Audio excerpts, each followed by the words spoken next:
Here today to talk to you about name varieties. But let me tell you the program. So we're going to, Charlie Morgan is going to be doing a little talk. These are his trees. He has maybe 300 varieties of maples that are available, and his business cards are up here. He'll tell you a lot about the history of maples and different varieties and things. We do have the self-guided tour, the treasure hunt, if you've been around looking for those.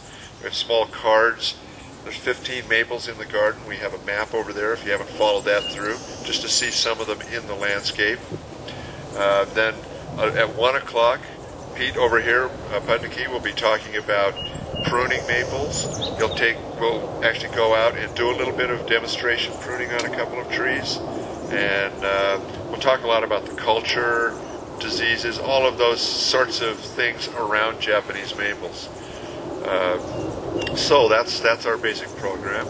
I think to me an interesting thing about maples is traditionally, especially in Japanese gardens, technically this is not a Japanese garden, but maples have been thought of as fall color plants. That's been the biggest focus. The last number of years, they've become very interesting spring plants. And you'll see that in these trees. Charlie will talk a lot about that. So maples have, the season of interest of maples has really expanded. So let's start. Charlie Morgan, Amazing Maples. Like I say, he has 300 or 400 varieties of maples available. So it's amazing to go look at the maples that he has. And when you look at a tree like this, you think, that's a Japanese maple? Well, it is, and Charlie will tell you all about that. Hello everyone. Turned out to be a beautiful day here. It's pretty nice. Wasn't sure how it was going to turn out.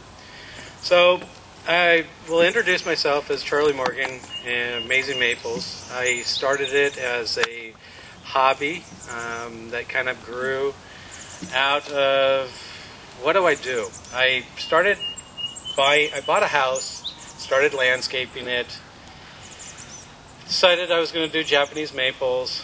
I went on the internet. Japanese maples were really expensive, and so I thought, oh, the internet, I can find these things really cheap. So I started buying these little tiny trees on the internet. And this guy on the internet told me, you're wasting your time. These things take forever to grow to be quality trees. I'm like, yeah, sure, whatever. He goes, you got to come down and take a look at this collection. Collection of trees. I really didn't know anything about it.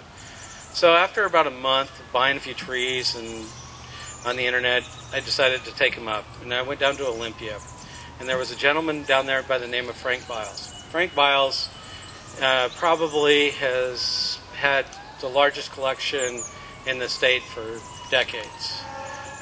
Currently, I think he said he has about 600 to 800 varieties of different Japanese maple trees. So when I got there, I was overwhelmed. There were large trees, 8 feet tall, 10 feet tall. Every time I had always gone to my nursery, all I could find were these 4 foot, 6 foot tall trees that were kind of crooked, and they were like $300-400, and I thought, they're too expensive. Frank's trees were 6, 8 feet tall, 10 feet tall, big, huge trunks, beautiful trees. They were less than the ones at the local nursery. So, lo and behold, I bought 120 of them. Brought them home, put them in my parents' yard, put them in my yard, put them in my sister's yard. The end of story. Had Japanese maples. Then, I found Craigslist. Craigslist, Japanese garden, being destroyed. I went over there and dug up 120 trees. These things, some of these were 25 years old, big, huge trees. Brought them in my yard. They sat around my yard with all the other 100. What do I do? So I started selling them on Craigslist. People came over, saw the trees, saw these crazy things that I got out of the buffalo farm, and then saw the other nice ones and said, I want those.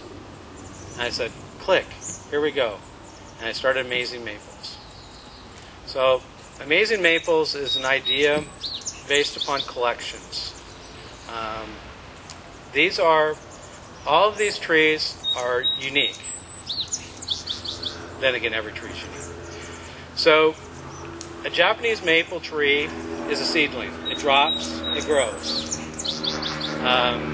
There are really and truthfully hundreds of Japanese maple trees that are different. They've put them into families, families. So, Japanese maple is a family. It's not a specific tree.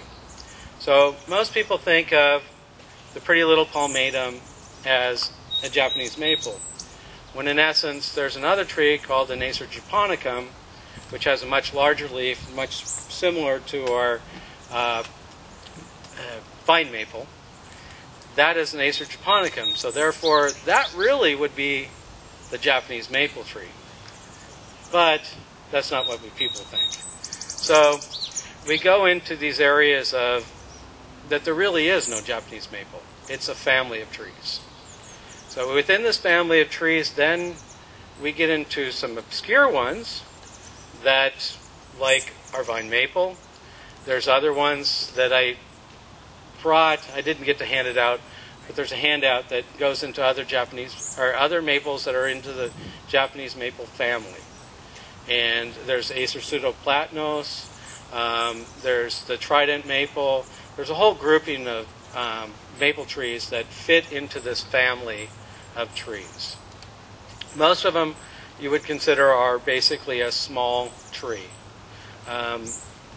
The collecting of the trees started in Japan, I don't think it's around 600 or 800 years ago. They started collecting during different periods of times. Through the history of this, they've come into fashion and they've disappeared. Just before World War II, it really had lost its popularity. A lot of the culture, or a lot of the species that they had been growing in Japan, a lot of the information about the trees was, so to speak, lost. Starting in the 1970s, a gentleman by the name of Varieties out of Oregon started picking it up. Other people within this country and other countries started to go back and look into the history and start researching some of these trees that were grown in Japan. So that's when, so to speak, these Japanese maple trees really hit the big time again. So a lot of the varieties that Don was talking about being grown for spring were started in recent times. So trees like all of these trees here would all be a new variety. You would not find any of these trees over 30 years old. They just would not exist. So in the collecting world, you have these families that people search for. The people that grow them are continually looking for a tree that is uniquely different. So many people really want to put their name on them. So that's always the funny part about the trees is, how do they get their names? What do their names mean? The trees themselves go into the categories of vine maple, japonicum, circinatum, Sheraswanum. Sheraswanum is the one that most people are familiar with. That's called the Arium. That's a bright green tree. The vine maple, we just think of as a vine maple, but yet nowadays there are a multitude of now named variety vine maples. When a tree becomes a named variety, there is a reason for it. It is a tree that was grown from seed or a freak on another tree, such as a witch's broom, that was cut off and grafted. So this particular tree was grafted. All named cultivars are all grafted. So they start from a cutting and are grown onto another tree. If it's not that, it is not the named cultivar. A named cultivar then is a very specific tree. It has very unique qualities that are characteristic through each season of the year. So for instance, some trees may look identical at different times of the year, but say in fall one might be red and one might be orange. Therefore, they're a different tree, even though they look exactly the same. You lose a tag, you don't know what it is. So the naming of these trees is really, it's kind of funny because there's actually guidelines of what you can and cannot name the tree. Some people adhere to it, some people don't, because it all comes down to the growers as being, I need to be able to sell it. So there's a certain tree out there that we always laugh about. It's an Acer Swanum 6910. Outstandingly beautiful tree. But who wants a 6910 in their yard? That's your address. So it gets pretty funny into that aspect of the names. So going into the cultivars, there are more specific guidelines to it as to where they cut the tree. So grafters, these are all grafted, will come in and select a tree. They will actually, a good grafter will select certain portions of the tree so it will duplicate what the mother tree is that created the name. Other grafters will just take every piece of the tree and graft it.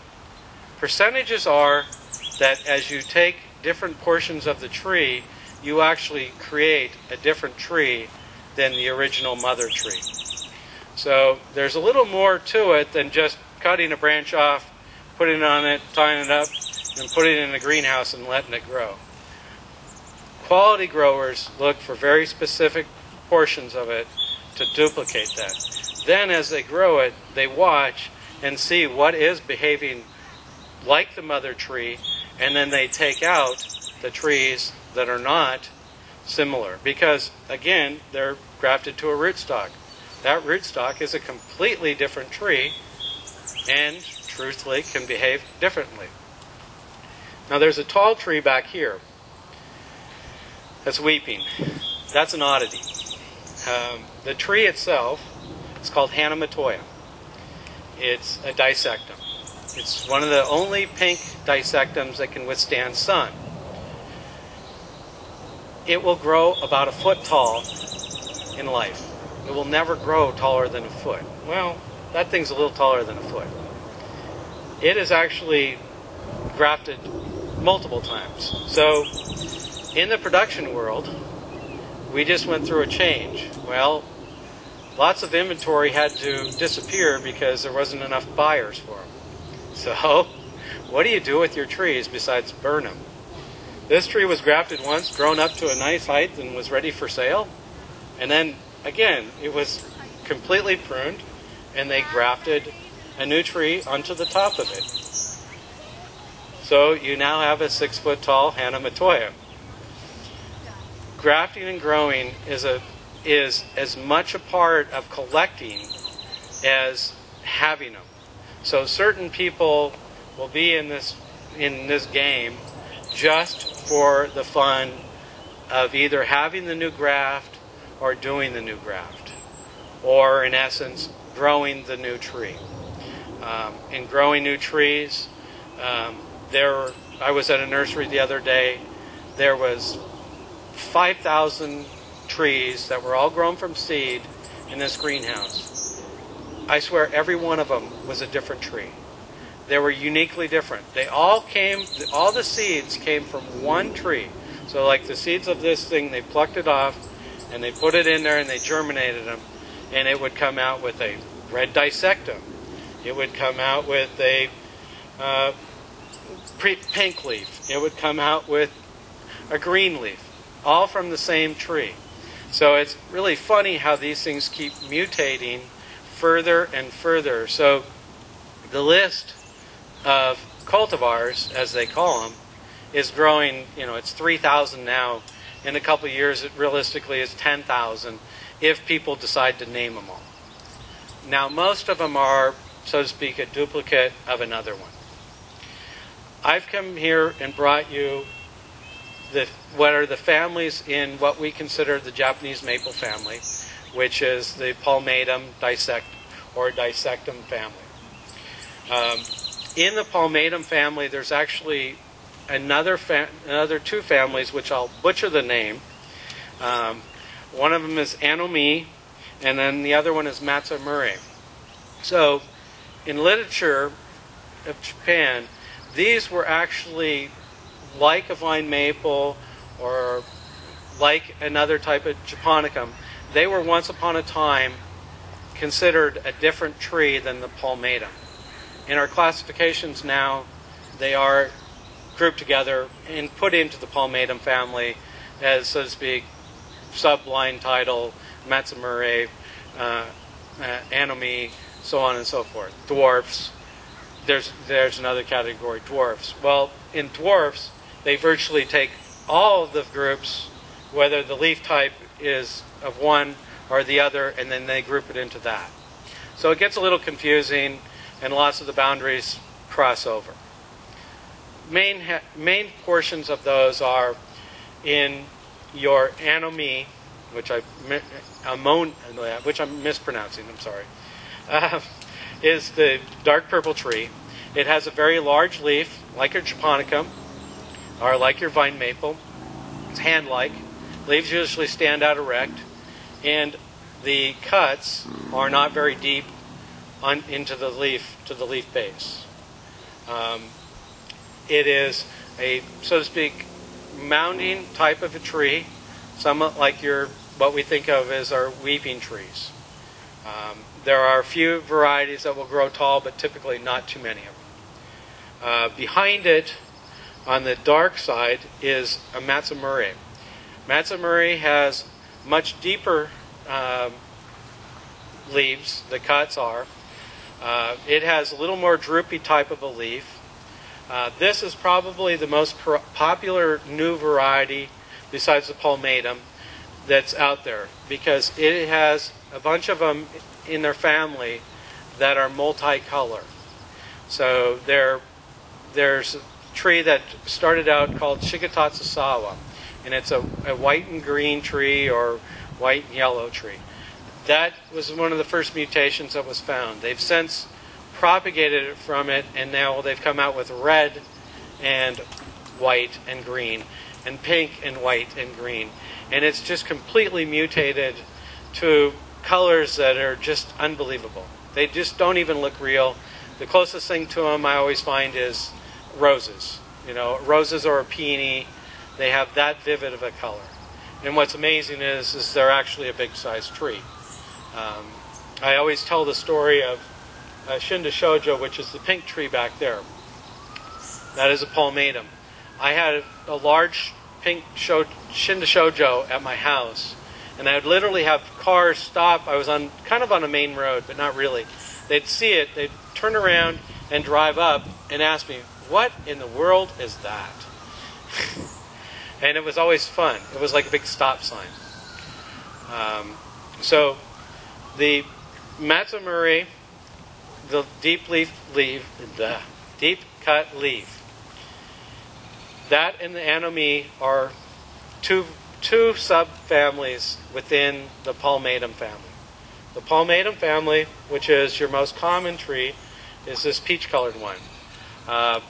There are probably the two most common trees in people's gardens, besides the weeping, are the bloodgood and the sengokaku. Both of those are Palmatums. They are the tree that typically falls as a seedling. They're, so to speak, what we consider the Japanese maple. So when you walk around here and you see the seedlings, most of those seedlings that you see are a Palmatum. It also is coming in with incredibly vivid colors. Orange, pink, yellow, yellow and white. Ukigumo comes to mind. It's a tree that's called Floating Clouds. It is completely white if put in the shade. And that brings up a point. Some of these trees you can put anywhere. Some of the trees you really have to be protective of where you put them. So this particular tree, when it has this peachish color, is much more susceptible to light. It will damage with exposure to light. Now, on my side of the world, I throw some of these trees into full sunlight just to see how they act. Usually, it's not too bad, as long as you keep them fairly watered. We live in a world that most of the world calls partial shade anyways on our sunny days. So we get away with a little bit more. But they typically can burn if put into full sunlight. The darker green trees, they can go just about anywhere. Red trees are really funny because if you put those in shade, they turn green trees. That's not very good. So to keep your red tree really red, you really want to put it in the sun. Okay. So up above the tree is my funny shaggy hair tree. That's a dissectum. Dissectum is, as we know, probably the most common tree. Everywhere you drive, there it is. 3, 4 of them in everyone's yard. They're a great tree. They're so easy to deal with. Just put it in the ground and let it grow. Unless, yes? Which one do you mean? The pink tall one, the shaggy-haired one. Okay, thank you. Cousin it. Okay. Okay. So it has long strap-like leaves, but are deeply serrated. So it's kind of furry on the sides. Like I said, you'll see if you look behind there, there's a dissectum. There's dissectums everywhere. We drive around our neighborhood, that's the red blob, or so to speak, or red beautiful tree in your neighbor's yard or your yard. It is actually a large tree. That's the part that people don't understand. They call them dwarfs. They're not dwarfs. There's one of them over here that's 25 feet wide.